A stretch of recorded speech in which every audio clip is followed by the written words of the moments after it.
Jim, what's your alternative? This is a video about people when they quit, when they're trying to do something and they're like, oh my gosh, they finally hit a wall.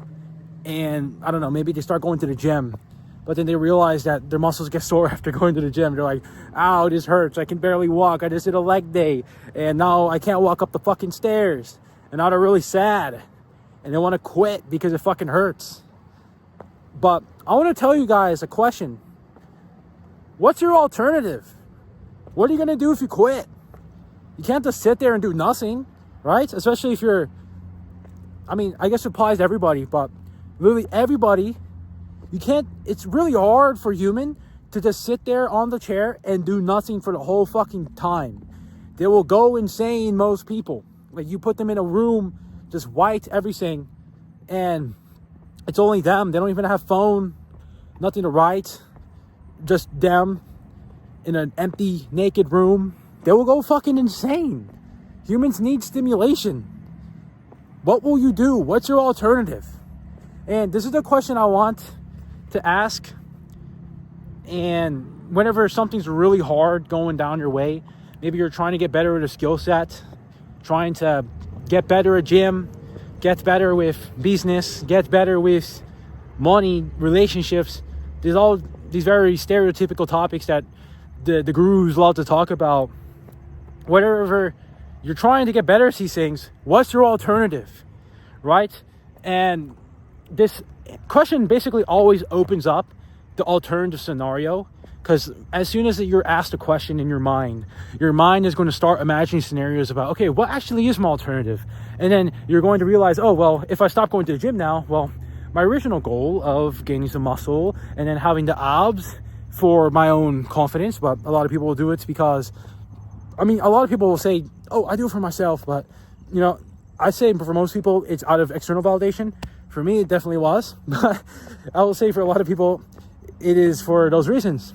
And you kind of have to realize what is your alternative if you don't get to achieve that and you don't have the medium of going to gym for that, right? What's your alternative? Like, even in the standpoint of money or business or whatever the fuck.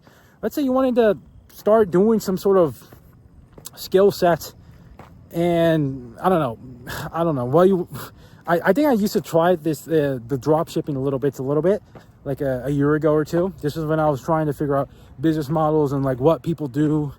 And I kind of realized my own standpoint is that you just develop a skill and then you basically talk to people that will need that skill and be good labor for them. That's probably like a good starting point. Of course, it goes higher than that, but I haven't gone to that point yet, so I haven't really talked about it. But basically, I was trying that out and I quit after like a week. And it was because it was hard. I was trying to put on the ad. I think at the time I was trying to have this, like a book lantern or whatever the fuck. Like some clever thing I saw on AliExpress. And I was like, oh, that looks cool.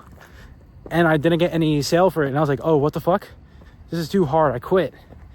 And I didn't know that whenever it's like any sort of niche or whatnot, I would say like for e-commerce, of course, this is extremely saturated. It's highly competitive. It's probably not the best place to interact with. There's way better high alpha places than that. But I guess like even if you just have to not quit. You just have to keep going at it. You just have to keep trying to get better at it until it clicks, right?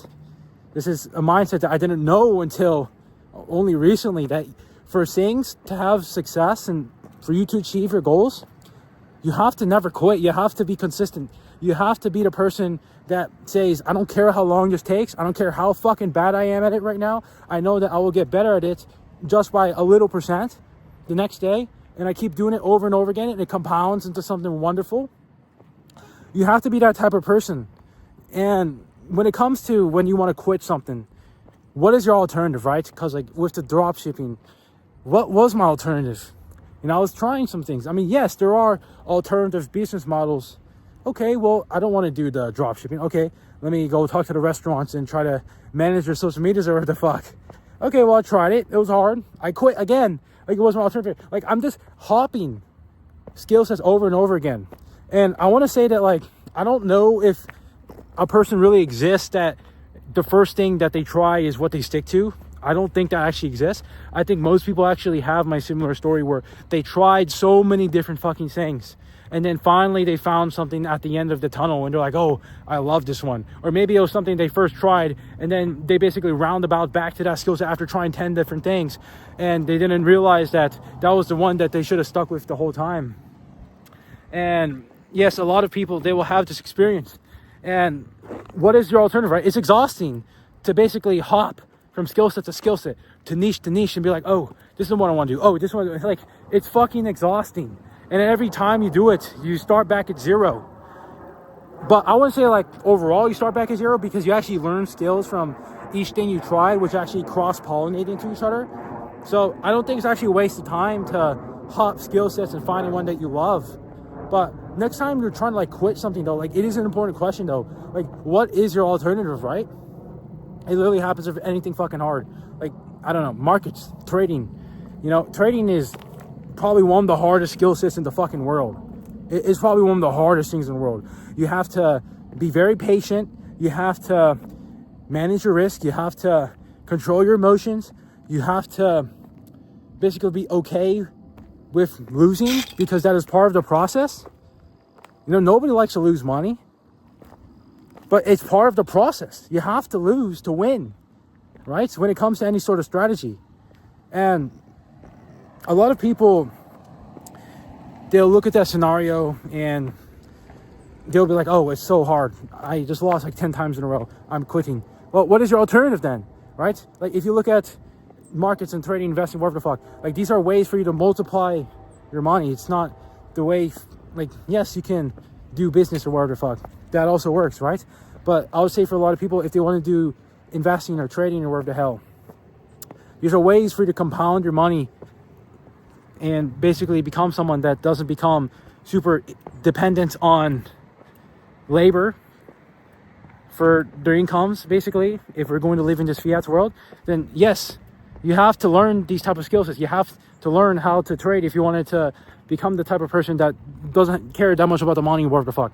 But I don't know, I feel like I'm rambling at this video at this point, but I just wanted to talk about that in this video and just give my own thoughts about this whole scenario, because a lot of people basically, when they're about to quit something, you know, they never really consider what's going to be the alternative hypothesis, I guess.